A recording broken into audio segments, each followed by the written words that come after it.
Et chaque individu n'était pas libre, il n'était même pas un individu autonome, parce que même s'il pouvait avoir une pensée autonome, il appartenait d'abord à ce peuple et si vous voulez, son rapport à la divinité était déterminé par son appartenance à la cité ou au peuple. Quand la grande transgression de saint Paul, c'est de dire, si jamais vous devez respecter bien sûr la loi de Moïse, etc., mais si vous avez la foi en Jésus-Christ, quelle que soit votre origine, quelles que soient les actions que vous faites, eh ben, vous appartenez au peuple élu, vous êtes un descendant d'Abraham et vous êtes chrétien. C'est une révolution inouïe. Et c'est d'ailleurs comme ça que l'ont pris les Juifs. Ils ont pris ça comme un scandale, puisque c'était eux les descendants d'Abraham.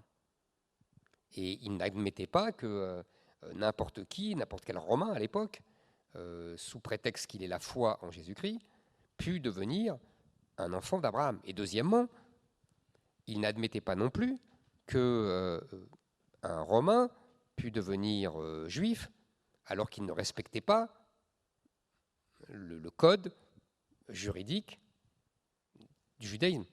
C'est ce que dit saint Paul. Et à partir de là, qu'est-ce que le christianisme invente? C'est ce rapport de la foi comme porte d'entrée de la religion. C'est ça la nouveauté. Et c'est ça qui, selon moi, crée l'individu. Parce que cet individu, il a un rapport intérieur avec la divinité, il a un dialogue intérieur avec la divinité, alors que dans les autres religions, c'est sous le contrôle de la communauté. Je vais vous donner... Alors, dans le judaïsme, il y a une nuance, il y a le libre arbitre. C'est-à-dire qu'on dit aux Juifs, il y a la loi de Moïse, tu dois la respecter, mais tu as le droit de ne pas la respecter. Dieu te donne l'autorisation, entre guillemets, tu es libre. Tu as le droit de ne pas respecter. Mais, et c'est là la nuance avec le christianisme, c'est pour ça que je parle d'individu libre, c'est que, je vais vous donner un exemple très simple. Dans la tradition juive, tous les ans, il y a le jour du grand pardon, qu'on appelle en hébreu Yom Kippour. Et là, on confesse toutes ses fautes et on demande pardon à Dieu. On jeûne toute la journée, on demande pardon à Dieu. Mais on ne demande pas pardon uniquement de ses fautes. On demande pardon de toutes les fautes commises par le peuple entier. C'est ça la différence. La confession chrétienne, les chrétiens se confessent, ils parlent de leurs fautes à eux, pas des fautes des autres. C'est pour ça que je le dis, que c'est le christianisme qui forge l'individu libre. Et à partir du moment où cet individu libre est créé, ça change tout.